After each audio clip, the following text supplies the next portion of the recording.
ginger, a root that we all have in our kitchens, yet probably have no idea what benefits it has for us. Ginger is something that I use in so much of my cooking because it brings in lots of flavour and warmth, and I'm sure some of you do the same. But beyond food, we find that ginger has so many therapeutic benefits. Ginger is well known to have anti-inflammatory properties, and this is why we often recommend ginger when people have inflammation. That might be inflammation in their gut, or inflammation in their skin or their joints. It could be inflammation anywhere.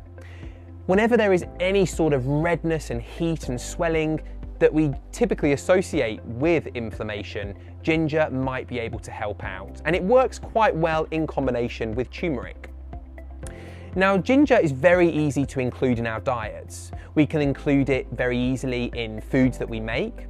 We can also include this as a drink. I quite often recommend for my patients for them to grate some ginger root up and then pour over some hot water, ideally boiling water.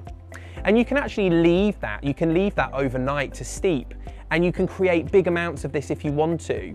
If you're really struggling, let's just say with ongoing joint symptoms, and you really need to get this constantly taken into your body, you might want to think about making perhaps a litre of this water with ginger grated up with hot boiling water over it, and you can just drink that as and when you need to. Now, ginger, as well as being directly anti-inflammatory, it's also very good at killing off the bad microbes that we don't want, whether that be bacteria or other forms of microbes, like, say, viruses. So we often use ginger if somebody has an infection. Let's say you've got some sort of throat infection. It's a really great thing to grate some ginger up and to drink that water that we were just talking about before.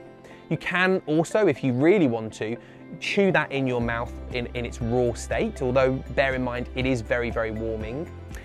And I really like to swallow those little gratings because I feel like that's part of where you're going to get those beneficial properties. If you really don't want to, you can just drink the water, but if you really don't mind, drink those little gratings too. If you are a sufferer of irritable bowel syndrome type symptoms, IBS type symptoms, lots of cramping, maybe some diarrhea or constipation, ginger can also be a really good tool to have, because what ginger does is it not only reduces inflammation, but it also can stop things from going into spasm. So when you've got that really spasmodic, cramping feeling in the gut, this can help just to soothe and ease that.